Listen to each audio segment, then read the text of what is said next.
Assalamualaikum warahmatullahi wabarakatuh. Perkenalkan, nama saya Muhammad Rizky Nasrullah.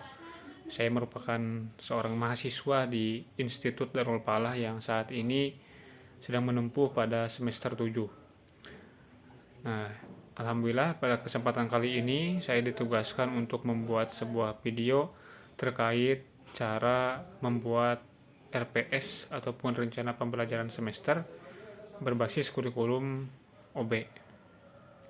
Nah, kebetulan video ini dibuatkan untuk memperbaiki ataupun tugas perbaikan nilai pada mata kuliah perencanaan pembelajaran yang diampu oleh yang terhormat Ibu Delara Siti Maulida, MPD. Baik, agar tidak membuang waktu, langsung saja akan kita bahas sama-sama mengenai RPSOB ini. RPSOB, RPS ataupun rencana pembelajaran semester, OB yang disingkat dari Outcome Based Education. Nah, di sini dijelaskan apa itu OB dan hubungannya dengan rencana pembelajaran semester.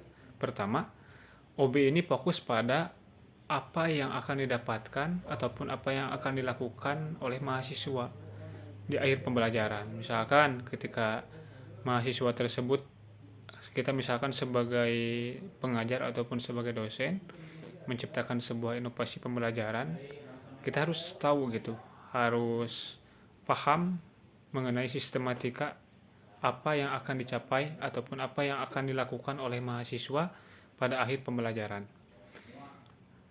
Kita sebagai pengajarnya itu harus tahu gitu tujuan dari pembelajaran yang akan dilakukan oleh kita selaku penyampai pembelajaran tersebut dan nantinya apa yang akan dilakukan oleh mahasiswa.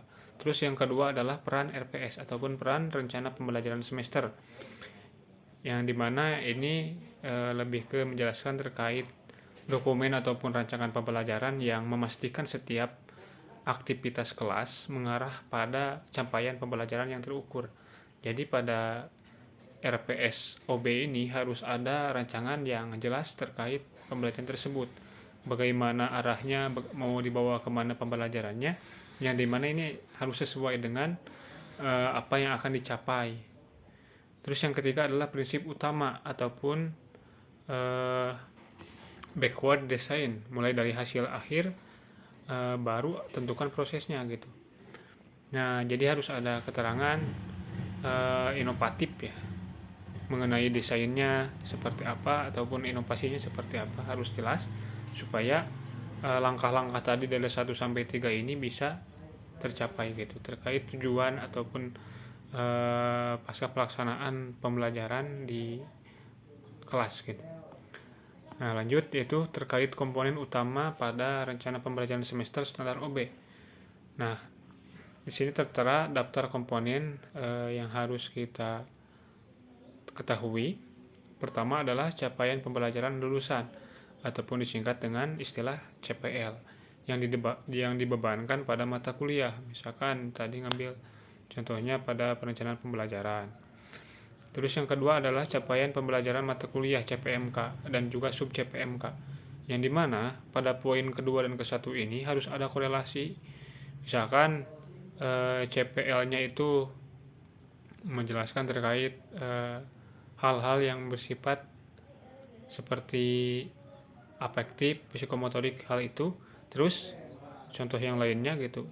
Nah, CPMK juga harus sesuai dengan CPL. Begitupun sama, sub CPMK juga harus sesuai dengan CPMK ataupun capaian pembelajaran mata kuliah. Terus ketiga, bahan kajian dan juga materi pembelajarannya harus jelas dicantumkan di dalam dokumen tersebut, dokumen RPS tersebut. Terus metode pembelajarannya, misalkan mau metode apa, apakah mau metode ceramah, diskusi ataupun apapun yang bisa membuat mahasiswa lebih interaktif dan terarah dalam menjelaskan pembelajaran. Terus ada juga metode dan instrumen penilaian. Ya, ini sebagai asesmen ataupun hal-hal yang bisa kita berikan dan harus kita berikan untuk mengukur sejauh mana kemampuan mahasiswa dalam menanggapi ataupun memahami terkait pembelajaran tersebut. Terus yang keenam adalah daftar referensi, misalkan kita ngambilnya dari mana gitu. Kita cantumkan juga referensinya di sana.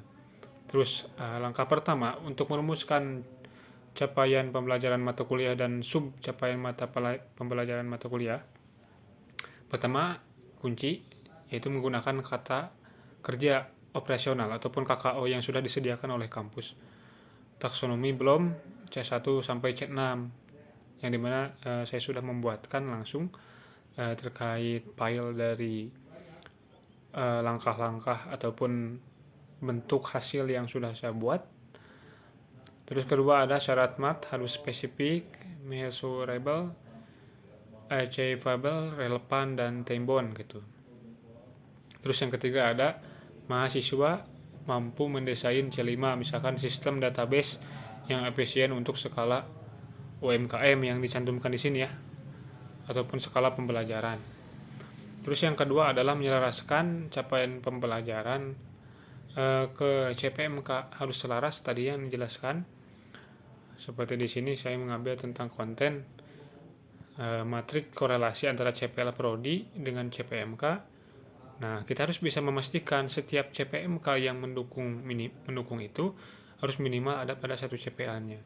Karena pentingnya konstruktif alignment ataupun keselarasan yang konstruktif gitu. Jadi harus ada keselarasan antara CPMK dan juga CPL-nya. Langkah ketiga yaitu menentukan metode pembelajaran ataupun SCL. Yang disingkatnya itu adalah Student Center Learning. Misalkan strateginya itu seperti contoh di sini yang saya cantumkan adalah berpindah dari ceramah ke SCL.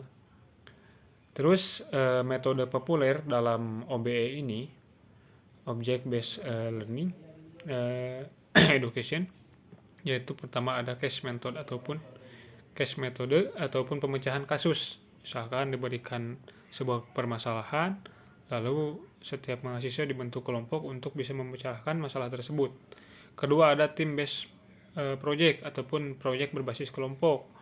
Seperti misalkan diberikan project dan dikerjakan bersama-sama untuk membangun tanggung jawab dan juga komitmen dari setiap anggota kelompoknya supaya bisa bekerja sama gitu. Terus juga ada problem based learning. Ini diberikan masalah, lalu bagaimana cara memecahkan masalah tersebut. Seperti halnya yang tadi ya. Terus langkah keempat yaitu merancang aktivitas mingguan. Seperti halnya struktur pertemuan, kemampuan akhir yang direncanakan seperti tadi ya, lebih ke sub CPMK-nya, indikator dan juga kriteria penilaian, materi pembelajaran yang relevan, dan juga alokasi waktu ataupun menyesuaikan SKS-nya gitu. Terus langkah yang kelima adalah asesmen dan penilaian berbasis rubrik. Nah, poin utamanya itu adalah penilaian bukan sekedar ujian tulis, tapi juga harus paham dalam segi retorikanya, dalam segi pemahamannya, karena jikalaupun ditulis saja itu tidak akan menjamin bahwa mahasiswa bisa ataupun paham. Terus yang kedua, gunakan rubrik analitik ataupun holistik untuk menilai kerja atau proyek. Terus yang ketiga ada penilaian harus mengukur pencapaian sub CPMK secara langsung. Jadi diharapkan sesuai dengan sub CPMK-nya. Terus selanjutnya ada monitoring, evaluasi, dan continuous improvement. Ya, yang dimana ini kisi-kisi ataupun poin-poinnya adalah pertama, kita harus bisa menganalisis ketercapaian CPMK di akhir semester, menganalisisnya apakah ini sudah bisa diterima ataupun dipahami oleh setiap mahasiswa. Terus kita juga harus bisa menggunakan hasil penilaian untuk memperbaiki kualitas pembelajaran tahun berikutnya. Jadi kita harus bisa merefleksikan gitu kan, apakah ini relevan tidak untuk kita pelajari di tahun depannya ketika misalkan ada mahasiswa baru. Terus selanjutnya adalah siklus PDCA, Plan Do Check Act. Nah, itu mungkin terkait cara membuat RPS kurikulum OB. Kesimpulannya, RPS OB bukan sekedar dokumen administratif, melainkan peta jalan untuk menjamin kompetensi mahasiswa. Call to action. Mari mulai menyelaraskan RPS dengan kebutuhan industri dan juga profil lulusan. Sekian dan terima kasih saya ucapkan. Wallahul muwaffiq ila aqwamit thoriq. Wassalamualaikum warahmatullahi wabarakatuh.